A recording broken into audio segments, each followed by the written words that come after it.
অনেক বাবা চাচারাও বসছেন, অনেক মহব্বত করে আপনারা বসছেন। আপনাদের কাছে আমার অনুরোধ রইল, ভাইয়া বাবা নিজের উপরে রহম করেন। এটা আমি সব সময় বলি, নিজের উপরে দয়া করেন। আল্লাহর ওয়াস্তে এই পৃথিবীর যদি কোনো উপকার নাও করতে পারেন, কমপক্ষে নিজেরে বরবাদ করেন, নিজের উপরে দয়াটা তো করেন। রাসূলুল্লাহ সাল্লাল্লাহু আলাইহি ওয়াসাল্লাম বলেন, বলছে উম্মত শোনো, আমি রসুল তোমাদের সাথে কেমন, আমার উদাহরণ তোমাদের সাথে, আমার উম্মতের সাথে আমার উদাহরণটা কেমন। নবীজি নিজে বলছে, কয় যে একটা জায়গায় লাকড়ি একত্র করে আগুন ধরাইছে, ধাউ ধাউ করে আগুন জ্বলতেছে, চারদিকে পাখি, আরে ওগুলারে কি কয়, সাদা সাদা এই যে উড়ে উড়ে আসে যে আগুনে পড়ে, উলু উলু সাদা সাদা যে পোক, এগুলো খুব খুশিতে আনন্দে মানে ফুর্তির মতো করে করে উড়ে উড়ে আসে কি করে, আগুনে পড়ে। আল্লাহ নবী সাল্লাল্লাহু আলাইহি সাল্লাম বলেন, এই আগুনের একটা গর্ত বানাইছে, একটা গর্তের মধ্যে আগুন লাগাইছে, আর অনেকগুলো মানুষ চারদিকে গোল হইয়া, এই আগুনের চারদিকে গোল হইয়া ইচ্ছা করে স্বেচ্ছায় খুশি খুশিতে এই আগুনে ঝাঁপ দিতে চাইতেছে। রাসূল সাল্লাল্লাহু আলাইহি সাল্লাম বলেন, খোদার কসম উম্মত, আমি মুহাম্মদ সেই নবী, আমি চাচ্ছি সেই আগুনের পাড় থেকে তোমাদের কোমরে জড়াইয়া ধরা ধরা তোমাদের একজন একজন করে বাঁচাইতে। আমি এই পরিমাণ ফিকির নিয়ে আসছি। 24 নম্বর পারা 41 নম্বর সূরা হামিম আস-সাজদা, এই সূরার 33 নম্বর আয়াত। আল্লাহ তাআলা বলেন, ওয়ামান আহসানু কওলান, কথার দিক থেকে তার চাইতে উত্তম, সুন্দর, সবচেয়ে সুন্দর আর কার কথা হতে পারে, মিম্মান দাআ ইলাল্লাহ, যে মানুষদেরকে আল্লাহর দিকে দাওয়াত দেয়। আর কি করে, ওয়া আমিলা সালিহান, সমস্ত নেক আমল আদায় করে। আর কি করে, ওয়া ক্বালা ইন্নানি মিনাল মুসলিমিন, প্রতিনিয়ত নিজেকে এই পরিচয় দেয় যে আমি মুসলমানদের মধ্য থেকে একজন। এটা স্বাভাবিকভাবে, স্বাচ্ছন্দ্যে, স্বতঃস্ফূর্তভাবে, খুশি খুশি দিলে হিম্মতের সাথে নিজের পরিচয় পেশ করে যে আমি মুসলমানের একজন। তো আল্লাহ তাআলা বলেন, যে মানুষকে আল্লাহর দিকে দাওয়াত দেয়, সবগুলো নেক আমল করে এবং নিজেকে সর্বদাই মুসলমান পরিচয় দেয়, তার চাইতে উত্তম, তার চাইতে আহসান, তার চাইতে সর্বোত্তম, সুন্দর, চমৎকার মানুষ আর কে হইতে পারে। এই হলো আয়াতের তর্জমা, যেটা আমরা পড়লাম। নবী সাল্লাল্লাহু আলাইহি ওয়াসাল্লামের যে হাদিসটা আমরা পড়লাম, এই হাদিসের তর্জমা এবার শুনেন। নবী সাল্লাল্লাহু আলাইহি ওয়াসাল্লাম বলেন, মান দাআ ইলা হুদান, যে কাউকে হেদায়েতের দিকে, কল্যাণের দিকে, আখিরাতের দিকে দাওয়াত দেয়, কানা লাহু মিনাল আজরি মিসলু উজুরি মান তাবিআহু, তার সেই ডাকে যতজন সাড়া দেয়, অনুসরণ করে, গ্রহণ করে, তো তাদের সমস্ত নেক আমলের বিনিময়ে যে নেকিগুলো হয়, নবী সাল্লাল্লাহু আলাইহি ওয়াসাল্লাম বলেন, আহ্বানকারীকে আল্লাহ তাআলা হুবহু সমান সমান সেই সবগুলো নেকি দান করে। মিসলু মানে একদম সমান সমান, 50-50 না, বরং সমান সমান। ওরে যদি 100 দেয়, এরও 100, ওরে 60 দিলে এরও 60, সমান সমান।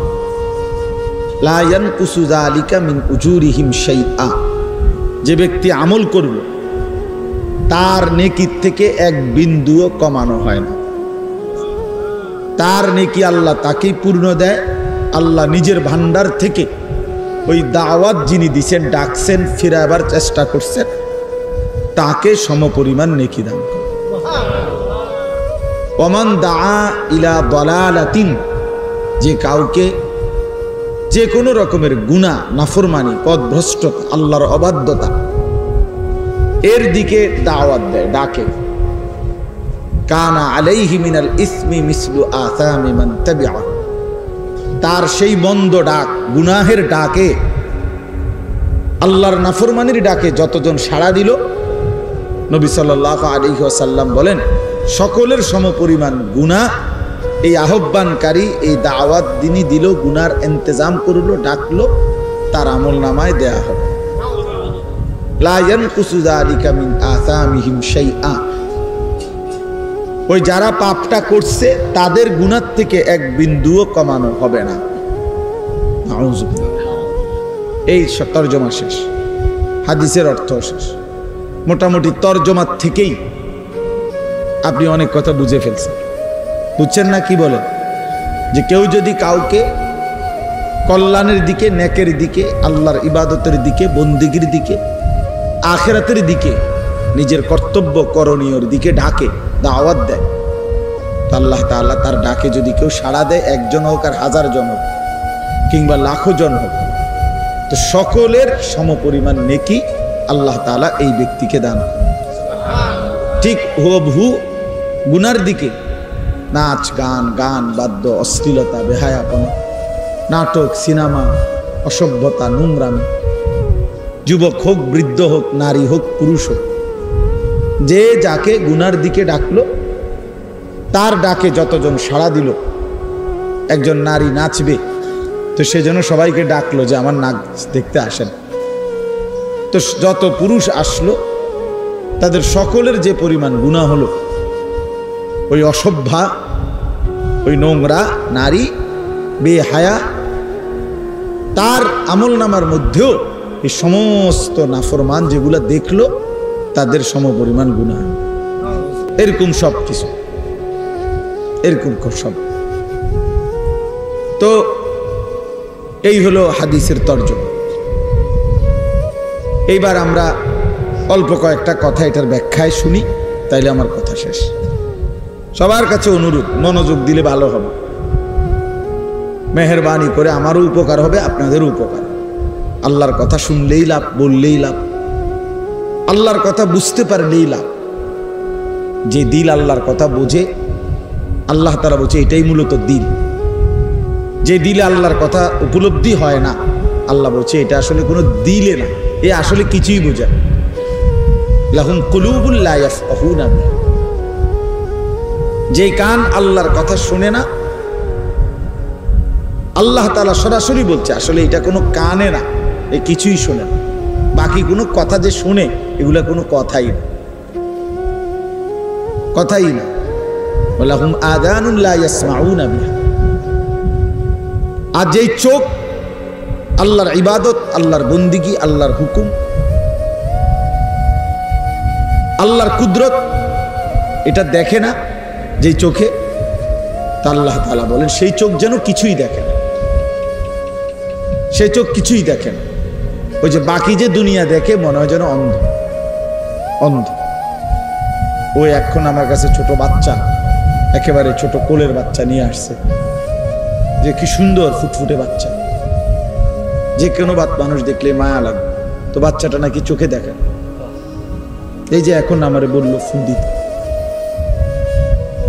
কি পরিমাণ কলিজাটা মোসরা দিল যে হা, আমি আজ 43 বছর ধরে দেখি মাসুম বাচ্চা, সে ছোট্ট এই মানুষ, সে মালিকের এই পৃথিবী দেখে না।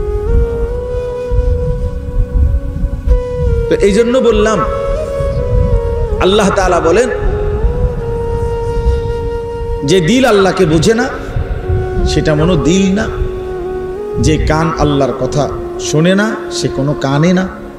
যে চোখ আল্লাহর কুদরত দেখে না, সেটা মূলত চোখই না। তো এ কি তাইলে? আমরা দেখি সে শোনে, আমরা দেখি তো সে কত কিছু দেখে, আমরা কত কিছু বুঝে। আল্লাহ বলেন এই যা বুঝতেছে, শুনতেছে, দেখতেছে, আল্লাহরে বাদ দিয়া, আখেরাতকে বাদ দিয়া, তো এইটা একটা জানোয়ারে দেখতেছে। সরাসরি কোরআন না, আল্লাহ বলছেন এটা মূলত যা বুঝে, যা শোনে, যা দেখে, আল্লাহকে বাদ দিয়া, আখেরাতকে বাদ দিয়ে। তো এইটা একটা জানোয়ার, চতুষ্পদ জন্তু। উলাইকা কাল আনআম, এটা একটা 4 ঠ্যাংওয়ালা জানোয়ার। তোমরা দেখছো এটা 2 ঠ্যাং, আল্লাহ বলে না, এটা 4 ঠ্যাং। সাফ কথা। এর চাইতে জ্বলন্ত আয়াত আর কি হইতে পারে? এর চাইতে বড় সতর্কতা আর কি হইতে পারে? আল্লাহ তাআলা বলছেন, অন্তরে আল্লাহর কথাই আসে না, যার আখিরাতের উপলব্ধি আসে না, এটা চতুষ্পদ জন্তু। কানে আল্লাহর কথাই শুনে না, এতবার আজান দেয়, এতবার, এতগুলো মাইক, এতগুলো মসজিদ, আশপাশে যদি 10টা মসজিদ থেকে একসাথে আজান হয়, প্রতি মসজিদে যদি 4টা করে হরনও থাকে, 40টা হয়, 40টা হরন এনে লাগাইলে কি অবস্থা হইব? কম কথা, এটা তো বিরাট মাহফিল। তাইলে এতগুলো হরন থেকে আওয়াজ হয়, সে তার কানে এটা মুঠেই ঢোকে না। ফজর, জোহর, আসর, মাগরিব, ইশা। তো আল্লাহ তাআলা বলেন এটা আসলে একটা জানোয়ার, সরাসরি কোরআন, এটা একটা চতুষ্পদ জন্তু। উলাইকা কাল আনআম।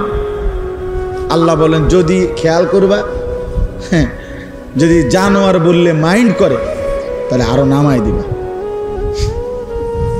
তাহলে বলবা ভাই সরি সরি সরি, ভুল হয়েছে ভাই, আসলে আপনার গরু ছাগল বলাতে আপনি একটু প্রেস্টিজে লাগছে তো, হ্যাঁ সরি, আসলে আমি উড্রু করলাম। বালহুম আদাল, আপনি আসলে ছাগলও না, গরুও না, জন্তুও না, জানোয়ারও না, তার চাইতে নিকৃষ্ট।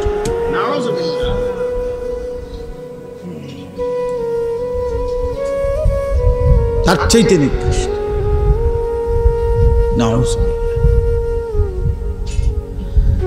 এই জন্য বলতেছিলাম আল্লাহর কথা দিল দিয়ে শুনতে হয়, আল্লাহর কথা কলিজা দিয়ে বুঝতে হয়। ইন্না ফি যালিকা লাযিকরা লিমান কানা লাহু কলবুন, এরপরে আও আলকাস সামআ ওয়া হুয়া শাহীদ। 3 জিনিস একসাথে করে যে আল্লাহ তাআলা বলেছেন, দিল, চোখ, কান। চোখ, কান, দিল। দিল খোলা, চোখও খোলা, কানও খোলা, তাকায় আছে যিনি বলতেছেন তার দিকে, কান দিয়ে মনোযোগ দিয়ে শুনতেছে, অন্তরটা খুলে রাখছে, উপলব্ধি করতেছে। আল্লাহ বলেন এই 3টা জিনিস যে একত্র করে, চোখ, কান, দিল, কন্ত কি? তা আল্লাহ বলেন ইন্না ফি যালিকা লাযিকরা, নিশ্চয় ওই ব্যক্তির জন্য, ওই মানুষগুলোর জন্য এই কোরআন পুরাটাই নসিহত, পুরাটাই উপদেশ। তার জিন্দেগি বদলাবেই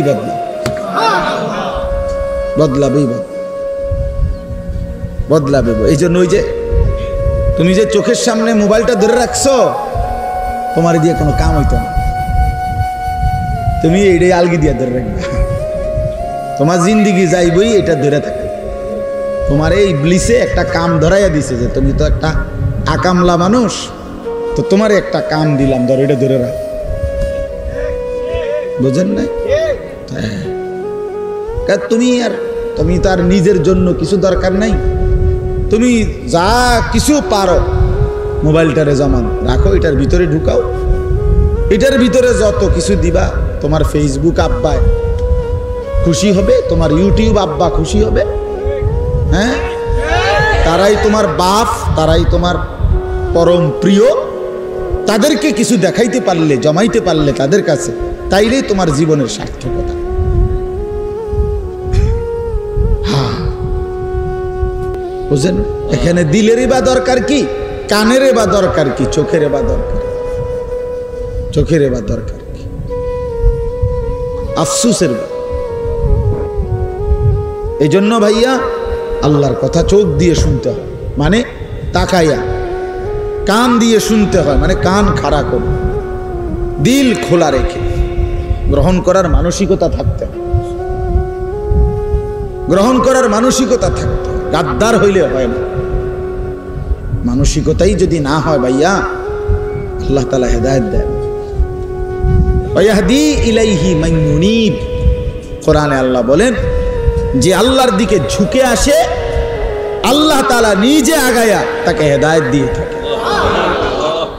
মান ইউনিব মানে হলো ইনাবাত, মানে ঝুঁকে আসা। তো ঝুঁকে আসবে কদ্দুর? আল্লাহ বলছেন তুমি আসবা 1 বিঘত, আমি আসবো 1 হাত। তুমি আসবা 1 হাত, আমি আসবো 2 হাত। তুমি আসবে হাঁটতে হাঁটতে, আমি আসবো দৌড়তে দৌড়তে। হ্যাঁ, তুমি আসবা রাতে গুনাহ নিয়ে, আমি রাতেই আসবো মাগফিরাত নিয়ে। ইন আতাইতানি লাইলান আতাইতুকা লাইলান।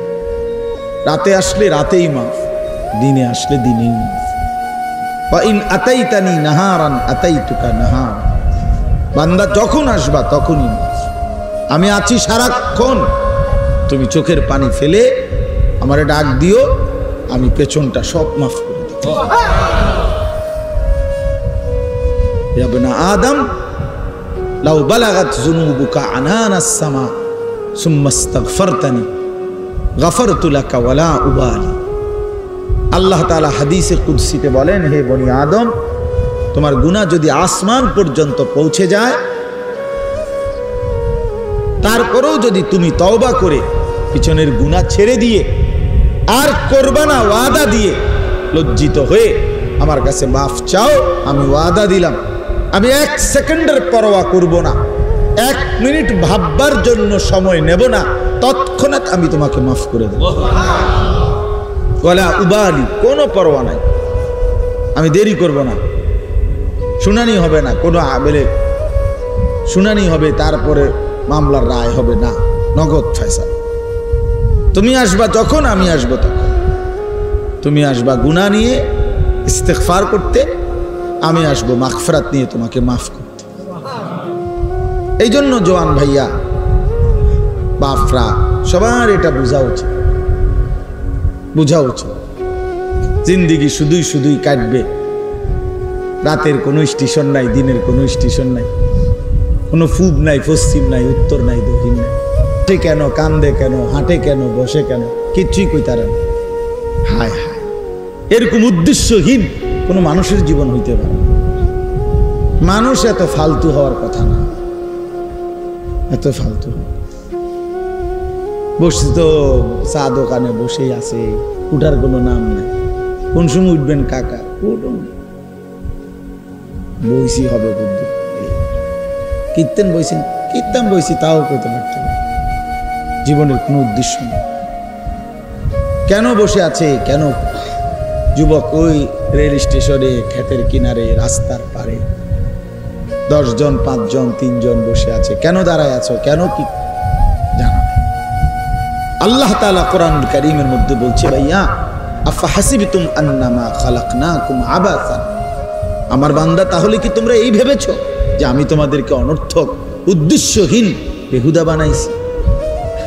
9 মাস লাগাইয়া এই ফালতু কোনো উদ্দেশ্য নাই, এমনি বানাইলাম? আমি তো চাইলে পলকের মধ্যে কোন বললেই হয়ে যায়। আমি তো সেই মালিক, যে মালিক চাইলেই আমি বানাইতে পারতাম। তো তোমাকেও তো আমি কোন বললেই হইতা, কিন্তু আমি এভাবে না বানাইয়া আমার কুদরতি হাতে, নিজের হাতে আমি 9টা মাস, 1 দিন 2 দিন না, 9 মাস অন্ধকারের ভেতরে গোটা পৃথিবীকে না জানিয়ে, কোনো সাড়া শব্দ ছাড়া, 1 বিন্দু আওয়াজ ছাড়া আমি অন্ধকারের কালো চাদর দিয়ে ঢেকে মায়ের অন্ধকার রেহেমের ভিতরে 9 মাস লাগায়া বড় যত্ন করে বানাইছি বান্দা। শুধু এমনি এমনি এই বিড়ি খাইতে খাইতে শেষ করে দিবে, এই মোবাইল টিপতে টিপতে হায়াত শেষ করে দিবে। এই জন্য 9 মাস লাগাইলাম। একটা ছেলে হলেই ভাবো ভাই, একজনই ভাবো, একজন চাচাই ভাবেন, যারা চা দোকানে আড্ডা দেন আপনারাই ভাবেন চাচা। শেষ বয়সটা বুঝি আল্লাহ তাআলা আপনারে এই শুধু এমনি বসে থাকতে দিছে না, আর কোনো দায়িত্ব ছিল না। নবী সাল্লাল্লাহু আলাইহি ওয়াসাল্লামকে আল্লাহ তাআলা কোরআনে আছে বলছেন, ওয়া'বুদ রাব্বাকা হাত্তা ইয়াতিয়াকাল ইয়াকিন। বন্ধু মৃত্যু আসা পর্যন্ত আপনি আপনার রবের ইবাদত করতে থাকেন। তাহলে নবীজি কি বলছে? মৃত্যু আসা পর্যন্ত বন্দিগির উপরে থাকেন। আর আমনেরে কইছে বিকাল টাইম রন খান আর চা খান, ঠিক না? তা আপনি তো এইভাবে জিন্দিগি সাজায় ফেললেন যে প্রতিদিন বিকাল বেলা চায়ের দোকানের আড্ডা, বিড়ির আড্ডা, নাটক, সিনেমা, টেলিভিশনের আড্ডা।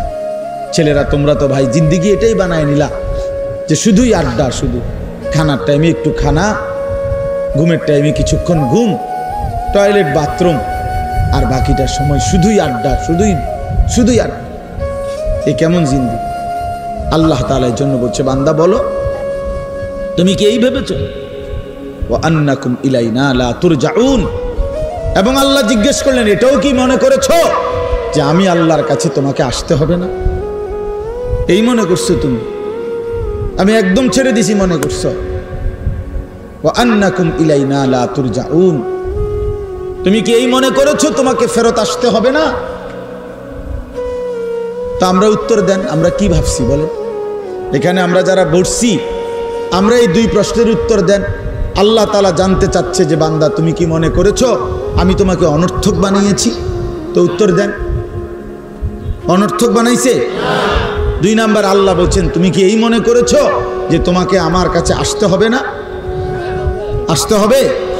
তো তাইলে আমি যখন এটা বুঝলাম, মেনেই নিলাম, আমাকে অনর্থক বানায় নাই, আমাকে আল্লাহর কাছে ফিরতেই হবে, তো আমার করণীয়টা কি? আমার গন্তব্যটা কোথায়? আমি যাব কোথায়? আমার উচিতটা কি? এতটুকু কমন সেন্স, এতটুকু ভাবনা যদি কারো না থাকে দোস্ত, তার জীবনে আছেটা কি? তাইলে আমারে বলে, সে মানুষ হলো কেন? সে মানুষ হলো কেন? হ্যাঁ, আল্লাহর কথা যার মনেই পড়ে না, আমি এই মাত্র বললাম এই কথাটা, নামাজ পড়তে যার মনেই চায় না, রাসূলুল্লাহ সাল্লাল্লাহু আলাইহি ওয়াসাল্লামের একটা সুন্নাত মানতে যার মনেই চায় না, আল্লাহর নাফরমানি যে ছাড়তেই চায় না, তো তুমি অপদার্থ নিজেরে মুসলমান পরিচয় দাও, কোন লজ্জা? আরে ফালতু তুমি নিজেরে মুসলমান বলো কেন? তাই তোমার তো এটা পছন্দই না, তা এরপরও এটা ধরে রাখতেছো কেন এই পরিচয়টা? বলো ভাইয়া, বলো বাবা। আপনি তো বিড়ি খানাই ছাড়তে পারেন না, তো আপনি নিজের এই পরিচয় আখিরি নবী সাল্লাল্লাহু আলাইহি সাল্লামের উম্মত, তো এটা আপনি কি পরিচয় দিচ্ছেন? তিনি কিংবা তার কোনো অনুসারী এই দুর্গন্ধের সাথে কোনো সম্পর্ক ছিল কি? কথা বলেন না কেন? তো তা আপনার যে সম্পর্ক, তিনি মৃত্যু পর্যন্ত পবিত্র ছিলেন, তিনি মৃত্যু পর্যন্ত পবিত্র ছিলেন। প্রিয় নবী সাল্লাল্লাহু আলাইহি ওয়াসাল্লাম যখন হাঁটতেন তো পুরা রাস্তাটা মেশক আম্বরের ঘ্রাণ হয়ে যেত। সাহাবায়ে কেরাম অপেক্ষা করতেন দেহ মুবারকের ঘাম শিশিয়ার বোতলের মধ্যে রাখার জন্য, মেশকের ঘ্রাণ হিসাবে ব্যবহারের জন্য। যিনি এত সুন্দর, এত পবিত্র, যিনি এতটা সুঘ্রাণওয়ালা, তার সামনে এই দুর্গন্ধময় মুখে কেমনে দাঁড়াবেন?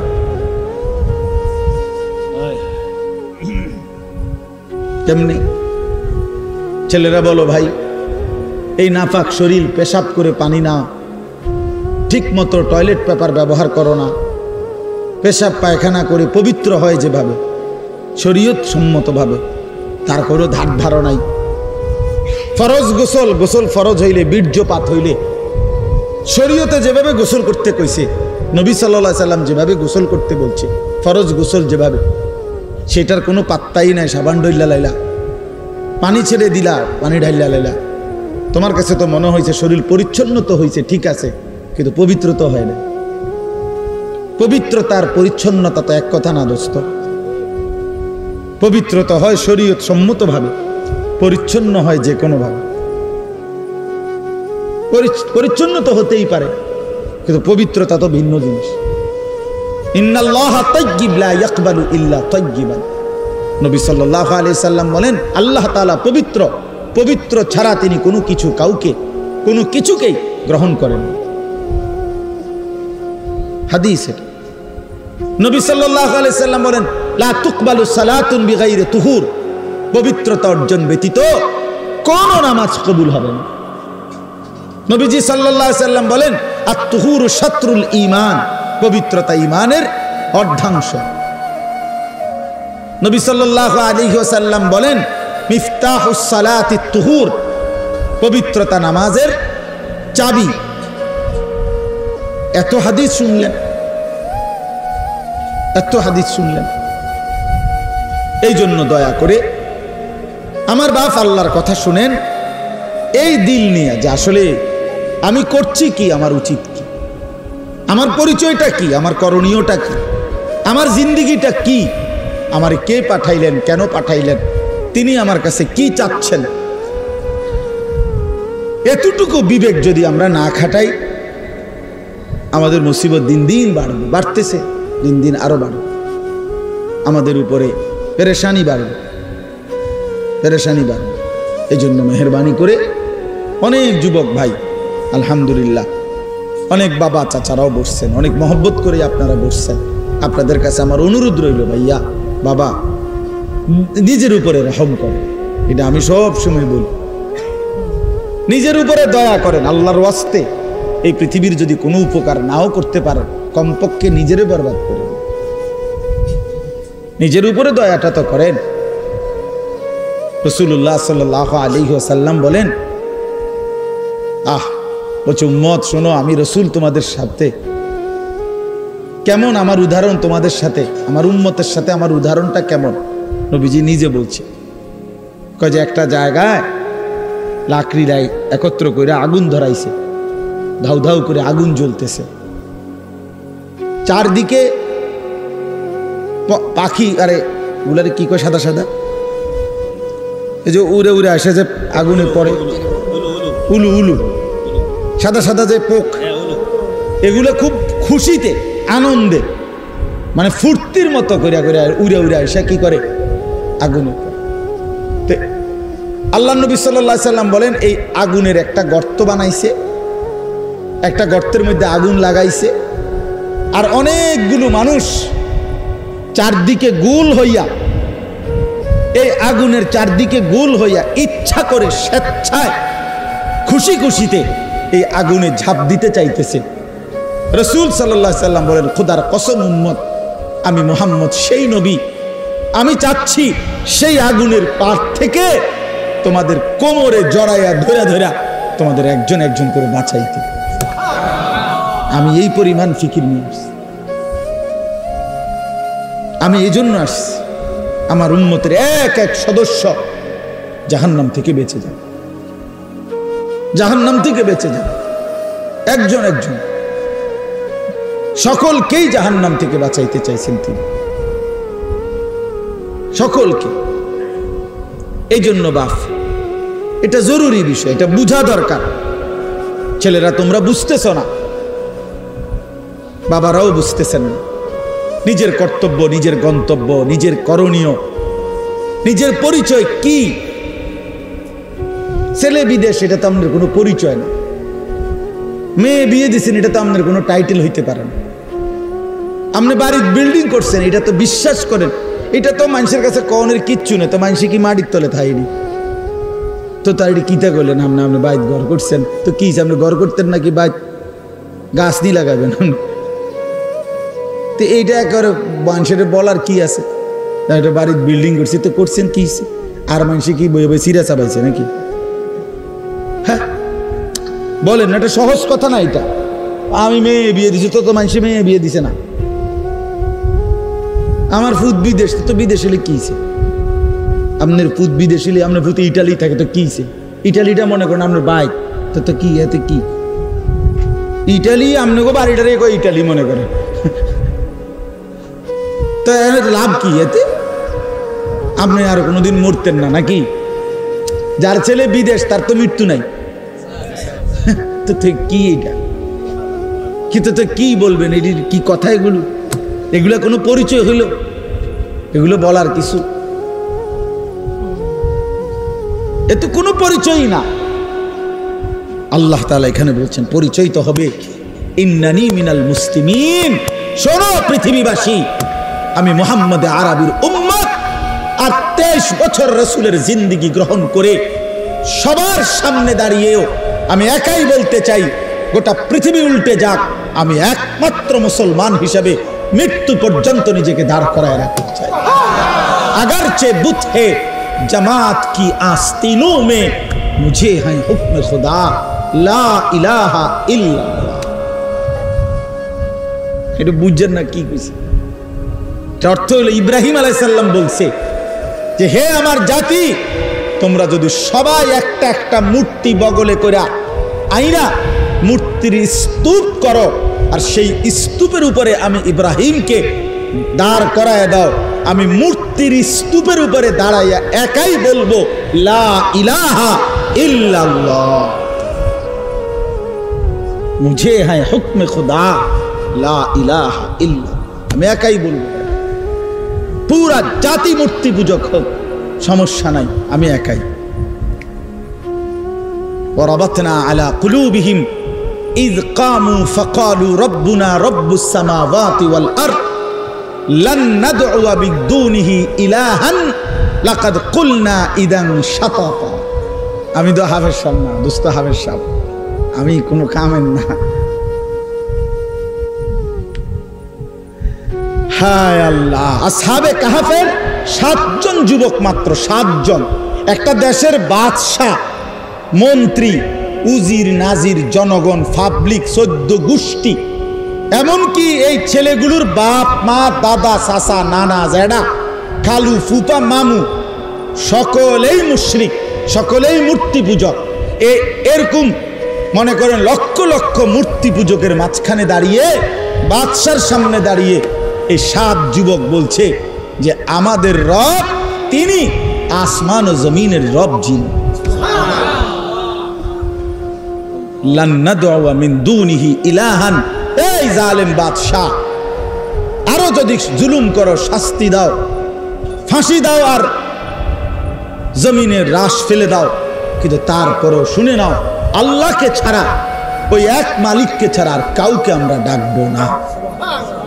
লাকাদ কুলনা ইদান শাতাতা, যদি আল্লাহকে ভিন্ন কাউকে ডাকি তো নিঃসন্দেহে হবে এটা অপরাধ, পাপ, অন্যায়, জুলুম। আল্লাহ বলেন এই যুবকদের কলিজার ভিতরে এমন ঈমান, ও রাবাতনা, আমি আল্লাহ কলিজার ভিতরে ঈমানটা রশি দিয়ে বান দিয়ে দিছি একদম, না ছোটে। রাবাতনা মানে হলো বেঁধে দিলাম, যুবকের কলিজায় ঈমান বাইধা দিলাম। আমার মনে আছে ছোটবেলা একবার আমার বড় বোনের বাচ্চা হইছে, তো বাচ্চা হইছে, আর আমার নানার বাড়ির থেকে আমার মা, আমরা দেশে কয়ের গিরুম কুড়া কয়েকগুলোর গোল গোল চাউল দিয়া দিয়ে বানায়, যে বাচ্চা হইলে মেয়ের বাড়ির পাঠায়, আপনাদের দেশে আছে এগুলা, ডেকচির মধ্যে কইরা এরম গোল গোল কুড়া কুড়া, হ্যাঁ এগুলো গোলা গোল গোল আর কি, এরকম এগুলা বানাইয়া আগের দিনে কি করতো, পাঠাইতো, বুঝছেন না? মেরা ফিডা না, মেরা ফিডা তারও ছোট ছোট, হ্যাঁ একটু বড় বড় সাইজ আপনার। আচ্ছা যাক, এরকমই হইবে। আমরা যেটা ছোটবেলায় চিনছি এখন আর চেনে না। এই শুনেন, এটা একটা দলিল না, না এটা দলিল হইল যে যারা তাদের ফ্যামিলিকে ইসলামে অভ্যস্ত করে না, খোদার কসম 100 বছর পরে পরবর্তী জেনারেশন কোরআন কি, ইসলাম কি, মুসলমান কি, আখিরাত কি বুঝবেই না। আজকে বহু কিছু আছে এরকম আমাদের ছোটবেলার জিনিস এখনকার বাচ্চা করে আপনি বুঝাইতেন পারতেন। আর সাসারগো আমলের টি তো আরো নাই, আমি আমারটা না, আমার বয়স তো কমপক্ষে 200, ঠিক না কথাটা? 283 বছর নেই আমার বয়স। তাইলে আমার বয়স 43 রানিং, 81 সনে আমার জন্ম, তাহলে আমার 43 বছর যদি আমার বয়স, তা আমার ছোটবেলা আজ থেকে 150 বছর আগে, 30 বছর আগে, ঠিক না? তো 30 বছর আগের কথাটাই তো আমি বুঝাইতে পারতেছি না, চিনাইতে পারতেছি। মক্কার কুরাইশরা, কাফেররা আপনার সরাসরি ইব্রাহিম এবং ইসমাইল আলাইহিমাস সালাম এই 2 নবীর বংশধর। এই আবু জেহেল, আবু লাহাব ওতবা সাইবা এরা সরাসরি নবীদের বংশধর কুরাইশ যারা। অথচ দীর্ঘদিন পরে আইসা কুফরি করতে করতে মুশরিক করতে করতে আল্লাহকে ভুলতে ভুলতে একটা জেনারেশন আইসা, এই নবীওয়ালা প্রজন্মের পরবর্তী জেনারেশন আইসা এখন তারা বলতেছে মুহাম্মদ কি বলতেছো তুমি, কেমনে কবর থেকে আবার উঠাইবো, পাইবো কই, কি কও না কও একটা কথা কও। মানে এটা মনে হয় যেন তারার বাপ দাদা কেউ শুনছে, এই কথাটাই তাদের বুঝে আসতেছে। হায় বিশ্বাস, এটা বুঝো ভাইয়া, যার বিবেক আছে সে বুঝো। হাজারো মাসআলা কোরআন সুন্নাহর যেটা মানুষের মৌলিক প্রয়োজন, আজকের জেনারেশন এখনই চেনেও না, বোঝেও না, জানেও না। আপনি এখনই দেখেন। আপনি একজন চাচারে জিগান অথবা জোয়ানের জিগান যে নাকের নরম জায়গায় পানি পৌঁছানো ফরজ গোসলের সময় সুন্নত তরিকায় কিভাবে পানি পৌঁছাইতে হয় তুমি দেখাও। এখানে না দেখান, অনেক পানি দেন এই ছেলেদেরকে দেখান, ডাকেন, হুজুর বলেন। এই প্লাস গোল্ডেন এ প্লাস সবই তো ঠিক আছে দোস্ত, কিন্তু ফরজ গোসল কিভাবে করতে হয় সেটা বলো। আর যার ফরজ গোসল আদায় হয় নাই, বীর্যপাত হওয়ার পরেও যে গোসল ফরজ শরীয়ত মতে আদায় করতে পারে নাই, খোদার কসম তার কোনো নামাজ কবুল হয় না। জুমার নামাজেও না, জানাজার নামাজও না, কাবা শরীফের ছাদে উঠে পড়লেও হবে না। কত বড় দুর্ভাগ্য, কত বড় বদনসিব। হায় হায়, এই জন্য বললাম কোনো ফ্যামিলি, কোনো জেনারেশন গ্যাপ হয়ে গেলে, অর্থাৎ আমার দাদা তাহলে এরপরে আমার আব্বা, আমার দাদা 5 ওয়াক্ত নামাজ পড়তেন, মৃত্যুর সময় শেষ গ্রামের মসজিদ ছোট্ট ছিল, দাদা নিজে ভাঙ্গা নতুন মসজিদ করছে, কইরা রমজান মাস পুরা মসজিদে এতেকাফের মত ছিল, আল্লাহ বিল্লাহ করছে। রমজান মাস রোজা শেষ হয়েছে, ঈদের দিন আমার দাদা ঈদের নামাজ পড়ে এসে আমার চাচারে বলছে আমি শ্বশুরবাড়ি যাবো, আমার একটা রিস্কায় নেবে। আমার চাচা উড়াই দিছে কথাটা, আরে আপনি আব্বা বুড়া মানুষ, আপনি শ্বশুরবাড়ি কীর্তেন যাবেন, আপনি আজকে ঈদের দিন আমগোর লগে খাইবেন দাইবেন। কয় না আমি আজকে যামুই, বুড়া মানুষ। তো আমার স্বাস্থ্য বাইরে কইছে নাতি তুই দাদার লগে চল, ধরে হাতে ধরে কইছে তুই দাদারে লইয়া চল, দাদা আজগা শ্বশুর বাড়ির যামুই। ও গেছে গা জোর করে হাঁটতে হাঁটতে মাঝ পথে কতটুক গিয়া দাদা ঘুরাইয়া পড়ছে, সন্ধ্যা হইবার আগেই দাদা কবরে চলে গেছে। দাদা শ্বশুর বাড়ি গেছে। তা আমার আব্বা আলেমে দ্বীন ছিলেন, মৌলানা সাহেব ছিলেন, আমার ঘরে মাদ্রাসায় পড়াইছেন। 5 ভাই আমরা মাদ্রাসায় পড়ছি। তো এখন আমার 2 ছেলে, তো 2 ছেলেই মাদ্রাসায় পড়ে। তো একটা জেনারেশন থাকতে হয়। এখন যদি এমন হয় যে আমি আইসা এখন আমার ছেলে তারে আমি দিন শিখাইলাম না, তো হতে পারে আমি বাপ আলেমের কারণে হেতে বেটা ঠিক আছে, যদিও আলেম হয় নাই কিন্তু নামাজ রোজা কিছুটা চিনে, কারণ ওই যে তার আব্বা যে হুজুর, কিন্তু এরপরে যে এর ছেলে হবে, কথা বুঝছেন না, হে অথবা তারপরের জনাই সে তো ইসলাম চিনবে, কোরআন চিনবে, নামাজ চিনবে। লানতটা তো দেখা যাবে আর পরে না, অভিশাপটা তো দেখা যাবে। আজকে যারা ছেড়ে দিচ্ছে ছেলেকে, নিজের স্ত্রী নিজের মেয়েকে বেপর্দা ছেড়ে দিল, ছেলেটাকে বেনামাজি অবস্থায় মেনে নিল, বিশ্বাস করেন এখনে না হয়তো টের পাইলেন না আপনি, কিন্তু এটার ফলাফল টের পাবে 50 বছর পরে, 100 বছর পরে। এর পরের জেনারেশন আর নামাজ কাকে বলে, আখেরাত কাকে বলে এটাই বুঝে। কি পরিমাণ মুসলমান মনে করেন আজকে এই মাত্র আবু হানিফ ভাই কোরআনুল কারীম তেলাওয়াত করছে, আপনাদের দিলে লাগছে না? আচ্ছা আপনি এবার ইনসাফের সাথে বলেন কি পরিমাণ মুসলমান আল্লাহর কোরআনটা দেখে দেখে সহি শুদ্ধই পড়তে পারে না। এখনকার এই মজমাতে কি পরিমাণ মুসলমান? বেশি হবে, বেশি হবে এখানে, পড়তে পারে না শুদ্ধ। আমাগো এই মাদ্রাসার নুরানির বাচ্চা যারা, তারা ইন্টারভিউ নেবে, আমরা বাদ, আমরা গুড়া ফোলাফান যেগুলা, এরা ইন্টারভিউ নিবে। কি পরিমাণ পারে না কোরআন। এখনই বাংলাদেশের বয়স 53-54 বছর, তাহলে 53-54 বছরের ব্যবধানে একটি জাতির এই পরিমাণ মুসলমান যদি আল্লাহর কোরআন পড়তেই না পারে, পরবর্তী 50 বছর পরের জেনারেশন তো কোরআন কাকে বলে চিনবেই। হাজারো লক্ষ মসজিদে বাংলাদেশে আপনি ঘুরে ঘুরে দেখেন, লক্ষ লক্ষ মসজিদে, হাজার হাজার মসজিদে যেদিন থেকে এই কোরআন শরীফটা ওই তাকে থুইছে, সেদিনের পর থেকে গত 10 বছরে 5 বছরে কেউ কোনোদিন ছুঁয়েও দেখে নাই, ধরেও নাই। এটার মধ্যে কত আত বুলা এমন কোরআন শরীফ নাই। তাহলে এগুলো কার জন্য? কেন কিনলো, কেন বেচলো, কেন রাখলো এখানে, কেন ছাপাইলো বলেন? وقال الرسول يا رب إن قوم اتخذوا هذا القرآن مهجورا। রব্বুল আলামিন বলেন, রসুল আমার কিয়ামতের দিন বন্ধু আল্লাহর কাছে বলবে, রব্বুল আলামিন 23টা বছর মাওলা এই কোরআনকে আপনার কাছ থেকে গ্রহণ করতে গিয়ে আমি মুহাম্মদ দিনের পর দিন, রাতের পর রাত কষ্ট করেছি, কি পরিমাণ পাথরের আঘাত সয়েছি মাওলা আপনি জানেন।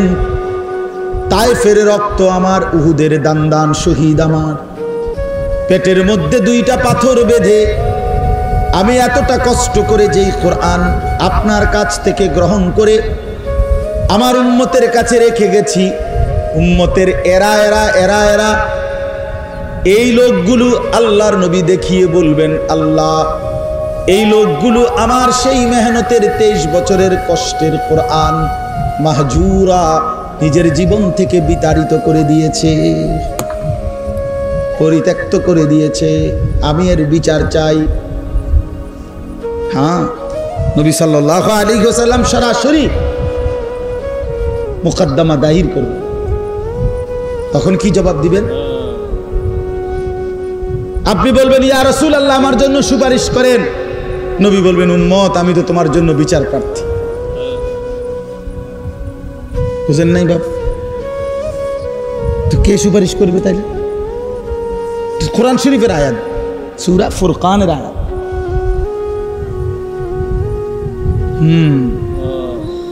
এজন্য দয়া করে নিজের উপরে দয়া করেন, নিজের উপরে মেহেরবানি করেন, রহম করেন নিজের উপরে। ওই কথাটা থেকে চলে গেছিলাম। তো আমি আমার বোনের জন্য, বোনের বাচ্চা হয়েছে, মা এরকম গোল গোল পিঠা, লাড়ু গাড়ি, লাড়ু লাড়ুর মতো এগুলো বানায় দিছে ডেকচির মধ্যে, এরকম বড় ডেকচি।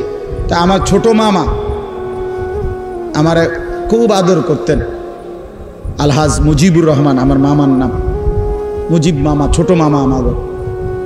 এই মামা এটারে ডেকচিটারে সাইকেলের পিছনে রশি দিয়া এমন টাইট করে বান দিয়ে দিছে। তো আমার এখনো মনে হইল আমি ওই সাইকেল দিয়ে যাওয়ার সময় উঁচা রাস্তা, নিচে অনেক নিচে ক্ষেত, মাটি কাইটা রাস্তা বানছে অনেক উঁচা করে, ঘটনাচক্রে আমি পড়ে গেছি। পড়ে যাওয়ানোর পরে এই সাইকেল সহ গৈরেতে গৈরেতে একদম নিচে, সাইকেলও পড়ছে আমিও পড়ছি। তো পয়রা ব্যথাও পাইছি। উইটা সাইকেল যখন উইটা সোজা করাইছি নিচে খেতে আর কি, কিন্তু দেখলাম সাইকেলের ক্ষতি হয়েছে, মাগর ওই যে ডেকচিটা এমন বান দিছে মামু আমার, এটা এক সুতা লড়ে না, যেমনের ডেকছি এমনি কিচ্ছু হয় না, মানে বানটা এমন টাইট বান দিছে। এই কথাটা আসলে ওই বলতেছিলাম আর কি। আল্লাহ বলছেন, ওয়ারাবাতনা আলা কুলুবিহিম, আমি যুবকের কলিজার ভিতরে ঈমানকে এভাবে শক্ত করে বেঁধে দিলাম যে গোটা জাতি বেঈমান, কিন্তু মোমেন ঈমান যুবকের এক ডাক যে সারা পৃথিবী উল্টে যাক, আমি আল্লাহকেই ডাক। এর নাম নওজুয়ান। বেটা এমন হইলে যুবক বলে, বেটা মোবাইল টিপলে বেটা, আরে ফালতু বলে বেটা। তুই বেটা কামের না আকামলা বেটা, সারাদিন বেডির লেগে চাইয়া তাই বেওকুফ কোথাকার, কারাইয়া মতে বইয়া মতে আটতে আটতে মতে, কি করে না করে। এটা কোনো জিন্দিগি হইল বেটা? এটা কোনো জীবন হইল বেটা? আস্তাগফিরুল্লাহ, আস্তাগফিরুল্লাহ। হযরত হাসান বসরি রাহমাতুল্লাহ আলাইহি বলছেন, ইয়া মা'শারাশ শাবাব, হে যুবক সমাজ, আলাইকুম বিল আখিরাহ, তোমরা মজবুতির সাথে আখিরাত তালাশ করো। তিনি বলেন, কাসীরান রাআইনা মান তালাবাল আখিরাহ ফাআদরাকাহা মা'আদ দুনিয়া। উনি বলেন, কসম শুনো হে যুবক, আমি অসংখ্য যুবককে দেখেছি যারা যৌবনকালে আখিরাত তালাশ করছে, আল্লাহ তাদেরকে দুনিয়াও মিলায়া দিছে। আখিরাত তো পাইছেই, দুনিয়াও পাইছে। ওয়ামা রাআইনা আহাদান মান তালাবাদ দুনিয়া ফাআদরাকাহা মা'আল আখিরাহ।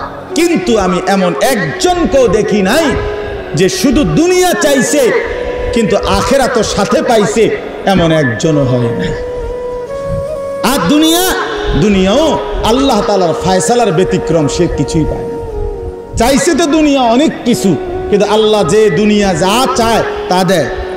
কথা বলেন না কেন? আমরা প্রত্যেকেই দুনিয়া যে যা চাই, আমাদের যখন যা মন চায় দুনিয়া তাই আল্লাহ দেয় নাকি? তাইলে এটা তো জান্নাত। যখন যা মন চায় তা দিবে যেই জায়গায়, সেই জায়গার নাম কি? তো এখানে এটা হবে তো। তাইলে আমার আপনার কত পরিমাণ প্রত্যাশা, পরিকল্পনা, চাওয়া পূরণ হয় নাই, এটাই বেশি পূরণ হই না চাইতে। জীবনের কত কিছু চাইছি আমরা, কিন্তু তার অধিকাংশই কি অপূরণ।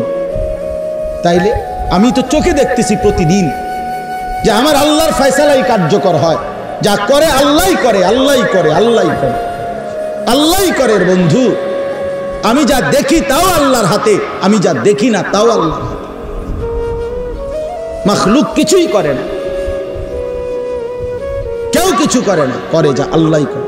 নবী সাল্লাল্লাহু আলাইহি সাল্লাম ওনার চাচাতো ভাই আব্দুল্লাহ ইবনে আব্বাস রাদিয়াল্লাহু তাআলা আনহুমাকে বলছে, ওয়া আলাম আন্নাল উম্মাতা লাউ ইজতামাআত আলা আন ইয়ানফাউকা বিশাইইন লাম ইয়ানফাউকা ইল্লা বিশাইইন কাদ কাতাবাহুল্লাহু লাক।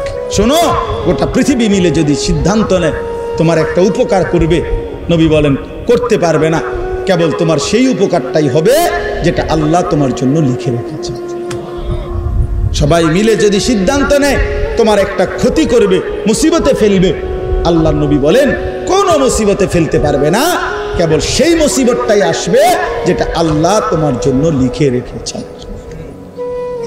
অতএব আমরা যদি আল্লাহর দিকে ফিরে আসি, নিজেও যদি ফিরি ভাইয়া, মানুষকেও যদি আল্লাহর দিকে ফিরাইতে চেষ্টা করি, বিশ্বাস করে এটার চাইতে দামি, এটার চাইতে সুন্দর আর কোনো কাজ হইতে পারে। ওই মানুষটাই সবচেয়ে সুন্দর যে নিজেকেও সাজিয়ে তোলে আর বাকি মানুষদেরকেও আল্লাহর দিকে ডাকে, আল্লাহর দিকে ডাকে।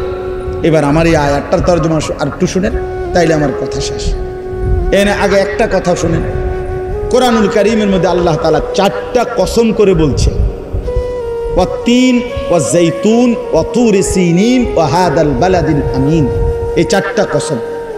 3 মানে ডুমুর ফল, জৈতুন এটাও জলপাইয়ের মতো ছোট ছোট একটা ফল, যেটা দ্বারা উৎকৃষ্ট তেল তৈরি হয়।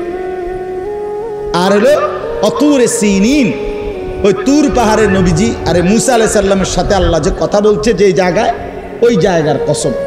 আর 4 নম্বর ওয়াহাদাল বালাদিল আমিন, নবীজি যেই পবিত্র ভূমিতে জন্ম নিয়েছেন মক্কা নগরী, এই মক্কা নগরীর কসম। কয়টা হলো? আল্লাহ তাআলা বলেন এই 4টে কসম করে বলতেছি বান্দা, লাকাদ খালাকনাল ইনসানা ফি আহসানি তাকওয়িম, নিশ্চয়ই আমি আল্লাহ, বিশ্বাস করো বান্দা, মানুষকেই বানিয়েছি সবচেয়ে সুন্দর করে। এই শব্দটা শুধু আমি ওই আমার এই আয়াতটা বোঝানোর জন্য কইতেছি। মানে আহসান, এই শব্দটা বলেন তো। অনেকের নামও আছে আহসান হাবিব, অনেকের নাম আছে না এরকম, এই শব্দটা আর কি আহসান শব্দটা বলেন। আহসান অর্থ হলো সবচেয়ে সুন্দর, সবচেয়ে সুন্দর। তা আল্লাহ তাআলা বলেন আমি মানুষকে বানিয়েছি সবচেয়ে সুন্দর করে, ফি আহসানি তাকওয়িম। আহসান তাহলে আমাদের সৃষ্টি আল্লাহ করেছেন কিরকম? আহসান। বলেন না না, এটাই কইতে হইব, আরবিটাই কইতে হইব, আহসান। তাহলে আমাদেরকে আল্লাহ তাআলা বানিয়েছেন কেমন করে? আহসান করে। এবার আসেন, আল্লাহ তাআলা বলেন আল্লাযী খালাকাল মাউতা ওয়াল হায়াতা লিয়াবলুয়াকুম আইয়ুকুম আহসানু আমালা। আল্লাহ বলেন আল্লাহই মৃত্যু দেন, আল্লাহই জীবন দেন।